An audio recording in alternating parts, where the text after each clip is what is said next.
34वां अध्याय। युधिष्ठिर जी बोले, हे मुनिवर, धेनु कितने प्रकार की होती है, किस समय दी जानी चाहिए, यह सब मैं जानना चाहता हूँ। आप त्रिकालज्ञ हैं, 7 कल्पों की कथा का वाचन करने वाले हैं। मार्कंडेय ऋषि बोले, हे राजन सुनो, यह गोदान क्या है, आपको कहता हूँ। जैसा कि मैंने सुना है, आदि कल्प के कृत युग में सभी धर्मों में श्रेष्ठ चक्र तीर्थ शशांक नामक राजा था। सत्य धर्म में और व्रत में स्थित उस राजा का वर्णन करने में कोई भी समर्थ नहीं है। वह संपूर्ण पृथ्वी पर एक छत्र राज्य करता था।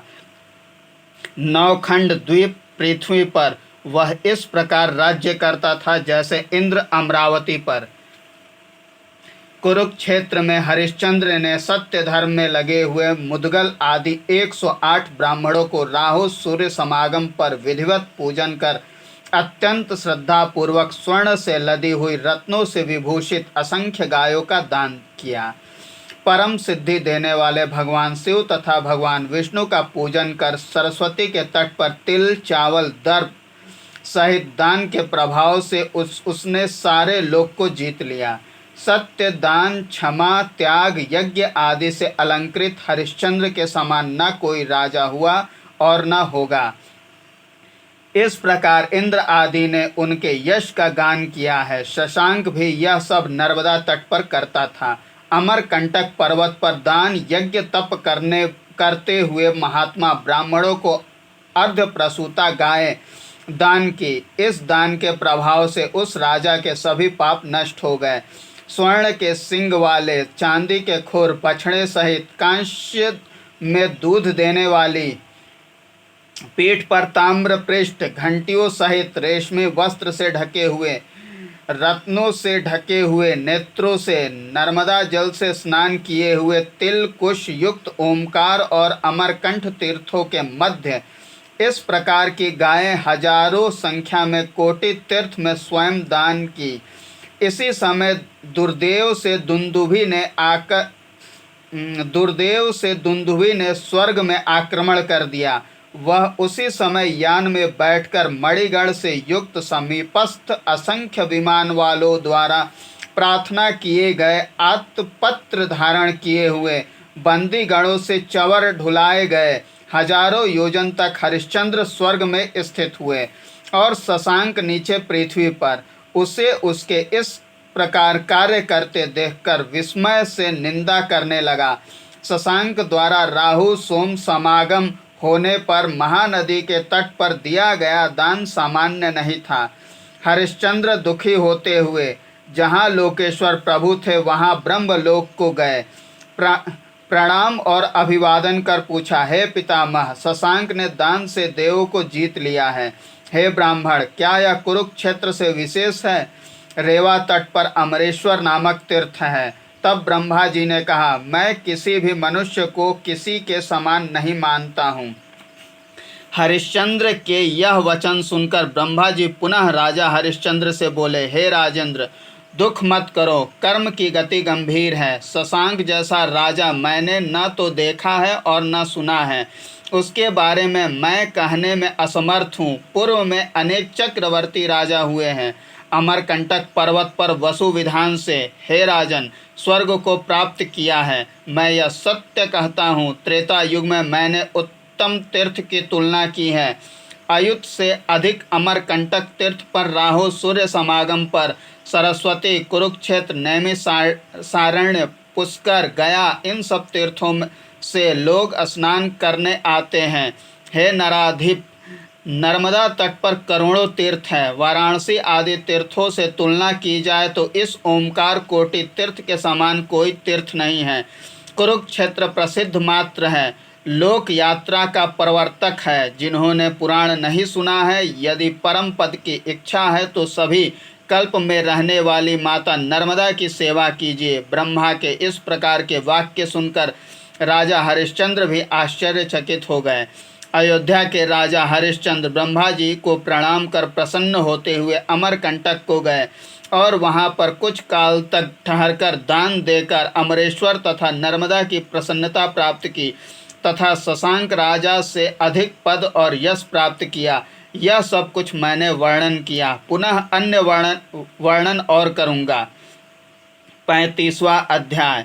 मार्कंडेय ऋषि बोले, माहिष्मति के पश्चिम में सब दुखों को दूर करने वाला अशोक नामक श्रेष्ठ तीर्थ है।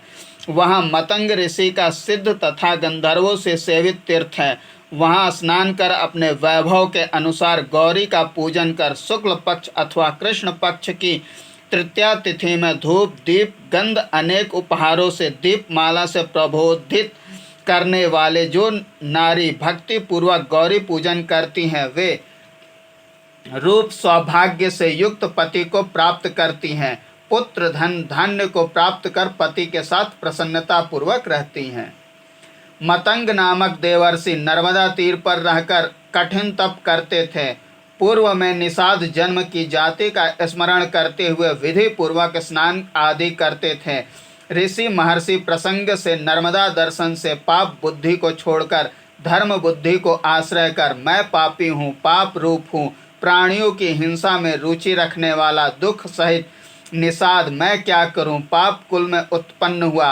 अब मैं नीच अशोक वन में गया, जटा वल्कन धारण किए, कंद मूल फल खाने वाला, दिव्य 100 वर्ष तक शिव की आराधना में तत्पर, शिव के ध्यान में तत्पर, उग्र तप में संलग्न, तपस्या करते हुए 100 वर्ष व्यतीत किए।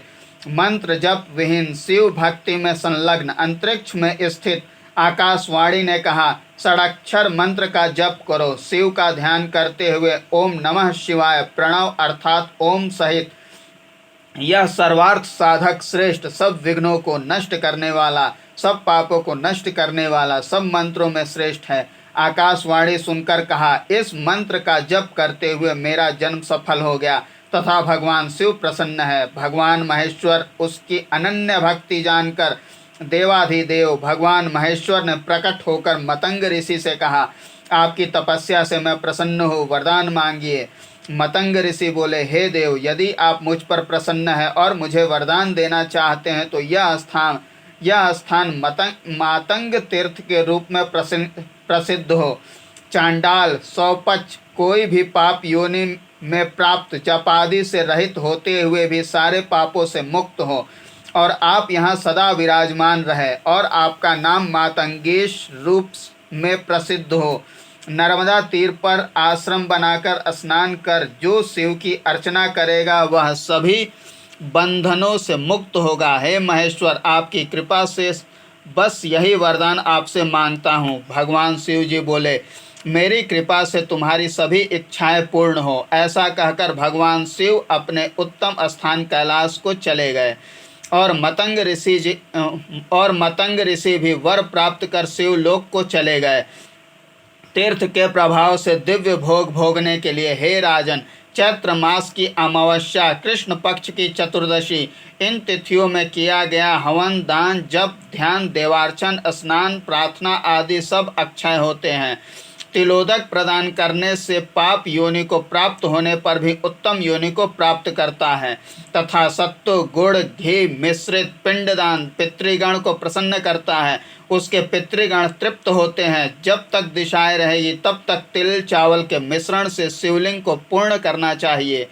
वह भी 1000 वर्ष तक शिवलोक में निवास करता है। अशोक वनिका नामक मातंग तीर्थ कहा गया है। हे भारत, रेवा के उत्तर तट पर इसका स्थान कहा गया है।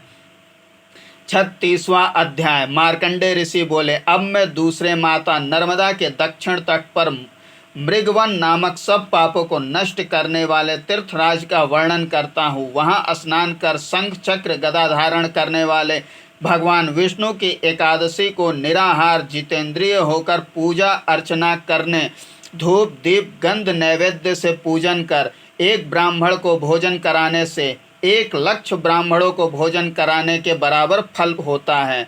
तिलोदक देने से पितृगण को विष्णु पद प्राप्त होता है। उसी के पास वराही नामक उत्तम तीर्थ है। यहाँ पर वराह रूप में धात्री देवी उद्धार किया। जो पतिव्रता नारी वहाँ स्नान कर विधि पूर्वक मास पर्यंत उपवास करती है वह वैष्णव लोक को प्राप्त करती है। मृगवन की कथा का वर्णन करता हूँ। कोई व्याध सभी प्राणियों के प्रति निर्दयी हाथ में पास तथा धनुष लेकर गिरी कंदराओं में घूम रहा था तथा कुटुंब के लिए मृगों का वध करता था। ज्येष्ठ मास में अत्यंत गर्मी में भूख प्यास से व्याकुल पेड़ के नीचे बैठा था। रात में दुख तथा भूख से व्याकुल वहीं सो गया। वन में संघर्ष से वृक्ष की कोटर से अग्नि उत्पन्न हुई।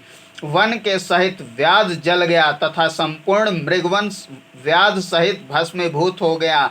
मेघ के समय आने पर नर्मदा के प्रवाह में सूर्य के कन्या राशि में प्रवेश करने पर श्रवण नक्षत्र और द्वादशी तिथि नर्मदा के जल के संसर्ग से पापों का नाश हो जाने से तत्क्षण दिव्य देह को धारण कर यान में बैठकर वैष्णव लोक को गया। भगवान शिव को संतुष्ट कर भक्तों पर दया करने वाले भगवान विष्णु को स्मरण करते हुए वह किनारे पर बैठ गया। मीन रूप धारण कर भगवान विष्णु ने राक्षसों का नाश किया। ऐसे सनातन विष्णु को मैं नमस्कार करता हूँ। कूर्म रूप में जिसने पहले मंदार पर्वत को धारण किया, अमृत से देवताओं को व्याप्त कर दिया, उस जगत गुरु को नमस्कार करता हूँ। वराह रूप धारण कर पृथ्वी का उद्धार किया, संसार को स्थापित करने वाले उस जगत गुरु को मैं नमस्कार करता हूँ। जिन्होंने नृसिंह रूप धारण कर कश्यपों का वध किया और प्रहलाद को प्रसन्न किया, ऐसे जगत गुरु को मैं नमस्कार करता हूँ। वामन रूप धारण कर राजा बलि को वश में करने वाले तथा शत्रुओं का नाश करने वाले भगवान विष्णु को मैं नमस्कार करता हूँ। पूर्व में परशुराम होकर जिन्होंने सारी पृथ्वी को जीत लिया तथा पृथ्वी को क्षत्रिय रहित करने वाले उग्र रूप भगवान को मैं नमस्कार करता हूँ। राम होकर जिन्होंने संपूर्ण राक्षसों सहित रावण का वध किया, देवताओं को प्रसन्न करने वाले रमापति श्री रामचंद्र को मैं प्रणाम करता हूँ। कृष्ण रूप धारण कर कंस का वध करने वाले जगत गुरु भगवान कृष्ण को मैं नमस्कार करता हूँ। बौद्ध रूप होकर जिन्होंने विश्व को मोहित कर लिया, योगियों को संतुष्ट करने वाले, आत्म संतुष्टि करने वाले भगवान बुद्ध को मैं नमस्कार करता हूँ। कल के रूप धारण करने वाले, दुराचरण को नष्ट करने वाले, संसार में विशेष रूप वाले उग्र रूप वालों को मैं नमस्कार करता हूँ। इस प्रकार स्तुति करने पर सर्वव्यापी भगवान विष्णु ने साक्षात उपस्थित होकर कहा, मैं तुम पर प्रसन्न हूँ, वरदान मांगो। व्याध ने कहा, हे विभो, यदि आप मुझ पर प्रसन्न है तो यह वरदान दीजिए कि इस तीर्थ में वन प्रदेश में आप स्थित हो और मृगवन नाम से यह तीर्थ आपकी कृपा से प्रसिद्ध हो। आपकी कृपा से ही मैंने इस स्तोत्र की रचना की। जो इस स्तोत्र को पढ़ेगा अथवा सुनेगा मन वांछित फल को प्राप्त करेगा। श्री भगवान ने कहा, यह स्तोत्र तुम्हारी भक्ति को प्रकट करने वाला है। तुम्हारी मनोकामना पूर्ण हो और अपने इच्छित लोक को जाओ। यहाँ मैं स्थित रहूँगा, अब और पहले भी यहाँ था। ऐसा कहकर भगवान अंतर्धान हो गए और वह व्याध विष्णुपुर को गया। 10,000 वर्ष तक सभी भोगों को भोग कर तीर्थराज के प्रभाव से वह अगले जन्म में राजा हुआ और जो मृग आदि जल गए थे वे गंधर्व रूप हो गए। वैष्णव यान में बैठकर विष्णु लोक को गए। परवश अथवा अपने वश में अपने प्राणों को यहाँ छोड़ता है वह दिव्य सहस्त्र वर्ष तक विष्णु लोक को प्राप्त करता है। तिलोदक दान करने से पितृगण परम गति को प्राप्त होते हैं। आंवले के बराबर पिंड बनाकर पिंड दान करने से प्रलय तक पितृगण तृप्त हो जाते हैं। 37वां अध्याय। मार्कंडेय ऋषि बोले, दूसरा मनोरथ तीर्थ परम सिद्धि देने वाला तीनों लोकों में प्रसिद्ध रेवा तट पर स्थित है। वहाँ पर स्नान कर मनुष्य जो जो इच्छा करता है उन सबको प्राप्त करता है। उन संगम पर अनगेश्वर निवास करते हैं। यहाँ पर स्नान करने से 1000 गोदान का फल प्राप्त होता है।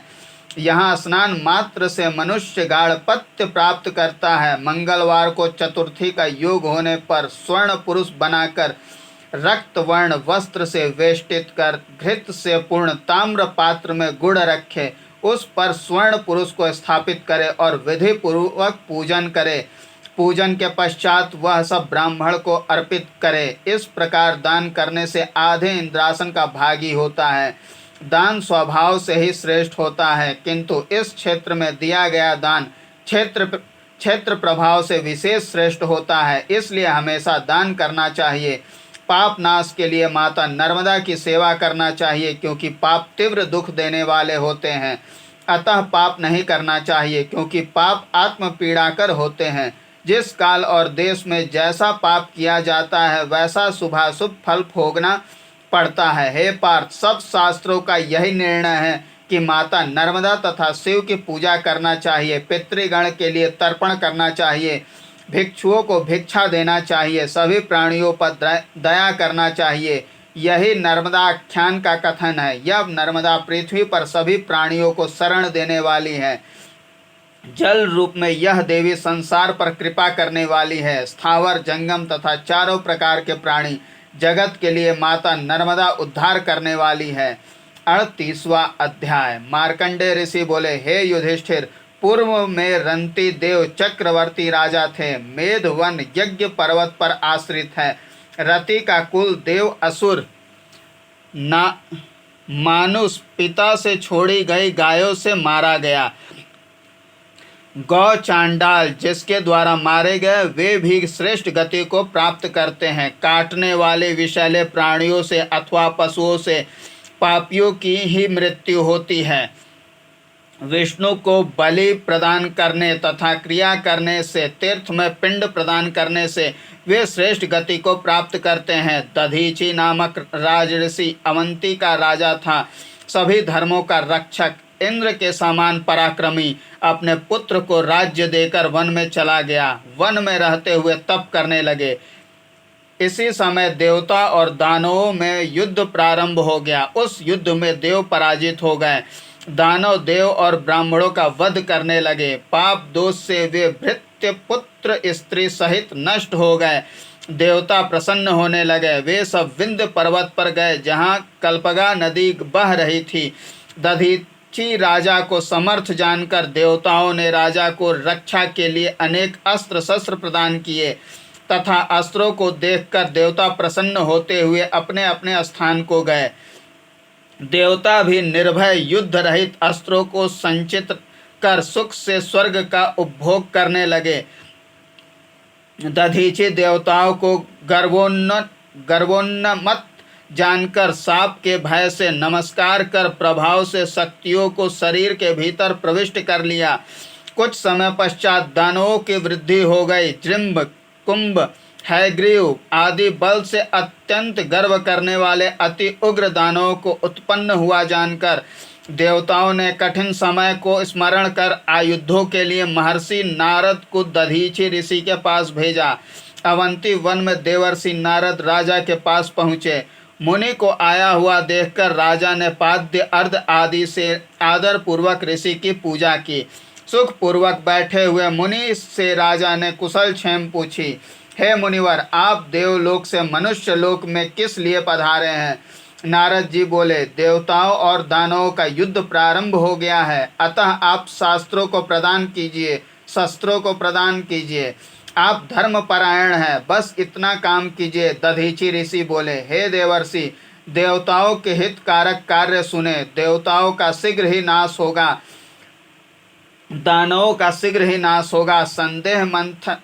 सदेह मंथन से जीवित शरीर में से मेरे द्वारा कहे गए शस्त्र प्राप्त करें। क्यों करे, कैसे करे, थोड़ा सा करने पर भी शुभ हो। देवता आकर मेरे अस्त्र ग्रहण करे। ऐसा सुनकर कुपित नारद देवताओं के समीप गए। नारद के निवेदन करने पर सभी देवता वहां गए, जहां राजर्षि दधीची उग्र तपस्या कर रहे थे। देवताओं को प्रणाम कर दधीची मुनि ने कहा, मुझे जल रूप कर मेरे शरीर से ग्रस्त सभी विविध अस्त्र देवता ग्रहण करे। आयुधों के रक्षा करने से मेरी तपस्या कैसे सफल होगी? देवता बोले, कल्याण चाहने वालों को मन से भी तपस्वी की हत्या नहीं करना चाहिए। आपके समान कौन राजा हो सकता है? दधीची और देवता बार बार सोचने लगे। दधीची ने कहा, गाय मेरे शरीर को जीभ से चाटे। देवताओं की कार्य सिद्धि के लिए मेरी अस्थियों का उपयोग कीजिए। अस्थियों के मांस रहित हो जाने पर देवताओं ने अस्त्र रूप में प्राप्त किया। देवताओं ने दानवों को नष्ट कर पुनः शांति स्थापित की। इसी समय राजा रंती देव हुए, जो गौ, विप्र, चांडाल, सर्प आदि से मनुष्यों की मृत्यु पर चिंता करने लगे। ऐसे लोग देवलोक को प्राप्त नहीं करते हैं। ऐसे लोगों की अस्थियों को नर्मदा जल में विसर्जित कर दिया, जहाँ नर्मदा तट पर ब्रह्मेश्वर शिवलिंग था। धर्म संशय में पड़े हुए राजा रंती देव वशिष्ठ आदि मुनियों के साथ मार्कंडेय ऋषि के पास आए। हे युधिष्ठिर, नर्मदा तट पर मेरे आश्रम में सभी ऋषि आए। ब्राह्मणों सहित राजा रंती देव ने प्रणाम कर कहा, मेरे पिता घोर पाप से कैसे मुक्त हो? ऋषि बोले, यह सब वेद पुराण के ज्ञाता मार्कंडेय ऋषि जानते हैं। मार्कंडेय ऋषि बोले, जैसा मैंने देखा और सुना है कि माता नर्मदा सर्वदेवमय तथा सर्वतीर्थमय है। देवताओं से पूजित नर्मदा में स्नान करने से स्वर्ग प्राप्त होता है और पुनर्जन्म नहीं होता, और यहाँ श्राद्ध करने से, यज्ञ करने से पितृगण परम गति को प्राप्त करते हैं। भगवान शिव की बिल्वादि से पूजन करने से गाढ़पत्य स्थान प्राप्त करता है। कुब्जा रेवा के संगम पर सोमवती अमावस्या के योग होने पर, कार्तिक में कृतिका नक्षत्र होने पर सर्व सिद्धि प्राप्त होती है। इस संगम पर स्नान करने से वाराणसी, प्रयाग, पुष्कर आदि तीर्थों का फल प्राप्त होता है। कुब्जा संगम पर स्नान से वांछित फल प्राप्त होता है। रंती देव जी बोले, वे कन्याएं कौन हैं? उनके विषय और सिद्धि के बारे में कहिए। मार्कंडेय ऋषि बोले, माता पार्वती के साथ रहने वाली सभी देवियां उमा स्वरूप होती हैं।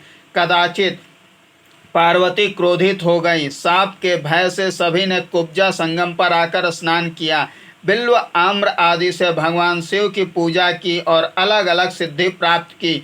वाराणसी में विशालाक्षी, निमिषारण्य में लिंग धारणी, प्रयाग में ललिता देवी, गंधमादन पर कामुकी, मानस में कुमुदा, गोमती में गोमंत, मंदार कामचारी, चैत्र रथ में मदोत्कर, हस्तिनापुर में जयंती, कान्यकुब्ज में गौरी, मलय पर्वत पर रमा, एकाम्र में कीर्तिमाल, विश्वेश्वर में विश्ववा, वाराह पर्वत पर जया, कमलालय में कमला, रुद्रकोटि में रुद्राणी, कालिंजर में काली, महिंजिंग में कपिला, महाकोट में मुकुटेश्वरी, सालग्राम में महादेवी, मायापुरी में कुमारी, सप्त में ललिता, उत्पलाक्षी, सहस्त्राक्षी, हिरण्याक्षी,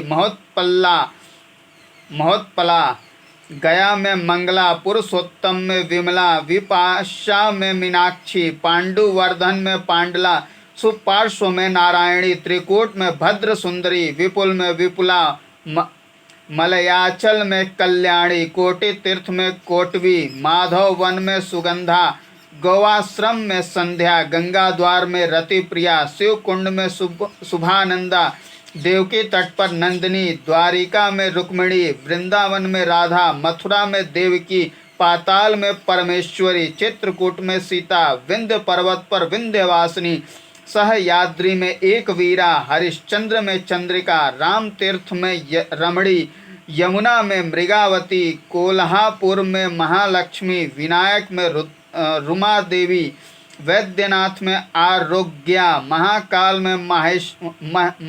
में महेश्वरी, कृष्ण तीर्थ में अभया, विंध्य गुफाओं में अमृता, मांडव में मांडुकी, महेश्वर में स्वाहा, अमरकंटक में चंडिका, सोमेश्वर में वरारोहा, प्रभास में पुष्करावती, सरस्वती में देवमाता, चित्त में ब्रह्मकला, संपूर्ण शरीर में शक्ति। ये 108 माताएं हैं। 108 तीर्थों का प्रसंग बस वर्णन किया गया है।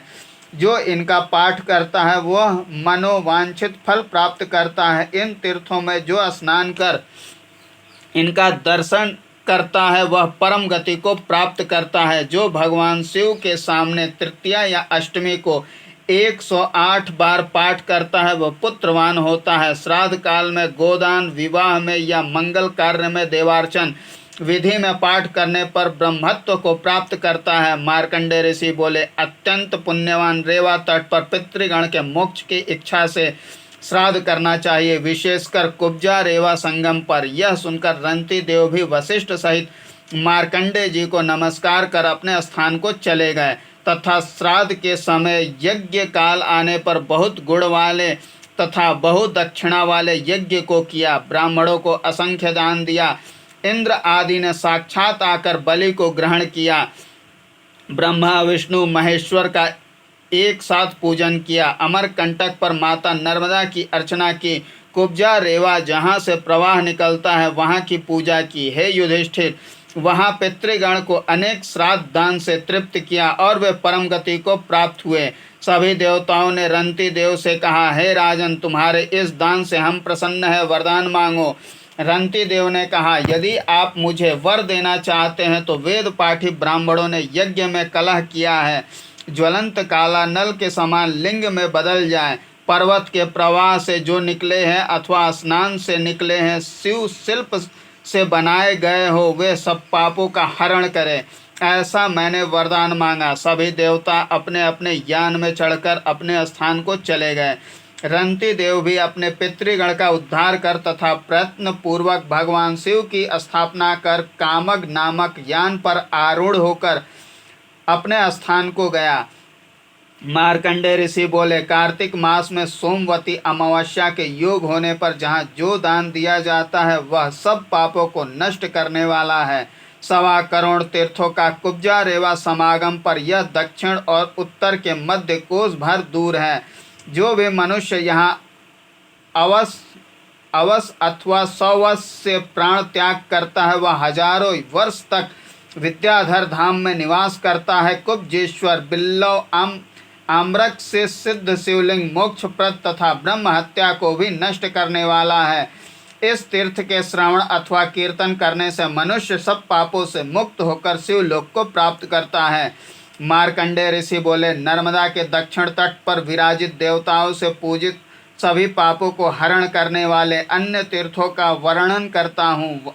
वहाँ स्वर्णद्वीप पर हारित, गौतम, विष्णु, सावर्णी, कौशिक आदि ऋषि चंद्रायण व्रत करते हुए स्थित थे। कंद मूल फल से तथा कुछ वायु भक्षण से तथा कुछ धूम कर्ण भक्षण से जीवन निर्वाह कर रहे थे। कुछ जल पूर्ण, कुछ जल पर्ण, कुछ एक पैर पर स्थिर रहकर कुछ सूर्य का अवलोकन करते हुए स्थिर थे। वहाँ पर वन प्रदेश में नए ग्रोध, अशोक, बद्री फल के वृक्ष, बिल्लव, केसर, धौ, पांडर, इमली, नीम, चंपक आदि के वृक्ष फल फूल से युक्त थे और अनेक पक्षी, सिद्ध, गंधर्व आदि भी निवास कर रहे थे। इन सब से युक्त स्वर्णद्वीप था। वहाँ के निवासी देवाधिदेव भगवान शिव की पूजा अर्चना में रत थे। कली काल से मोहित मनुष्य उन सिद्धों को नहीं देखते थे। इस भारत में हिरण्य गर्भा नदियाँ हैं। यज्ञ गर्भेश्वर शिवलिंग भी विराजित है। चैत्र मास के शुक्ल पक्ष चतुर्दशी पौर्णमासी में विशेष रूप से शिवजी विराजित रहते हैं। तिलोदक तथा पिंडदान से पितृगण मोक्ष को प्राप्त करते हैं। यहाँ पर प्राण त्याग तथा दान करने से यम लोक के दर्शन नहीं होते। मार्कंडेय ऋषि बोले, इसके पश्चात उत्तम मांडव्याश्रम में पहुँचे। वहाँ भी हजारों मुनिगण निवास कर रहे थे। वहाँ माता पार्वती के साथ भगवान शिव निवास करते हैं तथा माता रेवा का संगम है। वहाँ स्नान करने से स्वर्ग की प्राप्ति होती है। यहाँ पर अशोकेश्वर नामक सिद्ध लिंग विराजित हैं। इनके पूजन से मनुष्य देवताओं की तरह स्वर्ग के सुख भोगते हैं। हे युधिष्ठिर, अशोकेश्वर के समीप देव, ऋषि, सिद्ध आदि निवास करते हैं। वह वास्तव मनवंतर में त्रेता युग में कश्यप हुए। 5 अयुत तीर्थ तथा सिद्धों के निवास करने से अशोकेश्वर की पूजा से मनुष्य शोक रहित हो जाता है। वहाँ पर हजारों की संख्या में श्रेष्ठ मुनि पत्नियाँ विराजित है। अरुंधति, सावित्री, दिति, देवयानी, इंद्राणी, रोहिणी, सांभरायणी, दाक्षायणी, लोपामुद्रा, रत्नावली, सूर्यभार्या, स्वाहा आदि देवताओं की स्त्रियां भी इस तीर्थ में विराजित हैं। हे भारत, आश्विन मास के शुक्ल पक्ष चतुर्दशी में इस तीर्थ क्षेत्र में दान आदि सभी पापों को नष्ट करता है। वंध्या भी पुत्र प्राप्त करती है, स्त्रियां विधवा नहीं होती। इस क्षेत्र में माता पार्वती ने यह वरदान दिया है, जहाँ कल्पगा माता नर्मदा बहती है, यहाँ दान का अक्षय पुण्य प्राप्त होता है। शांति तीर्थ कुरुक्षेत्र आदि हैं, किंतु अशोक वनिका के समान अन्य तीर्थ नहीं हैं।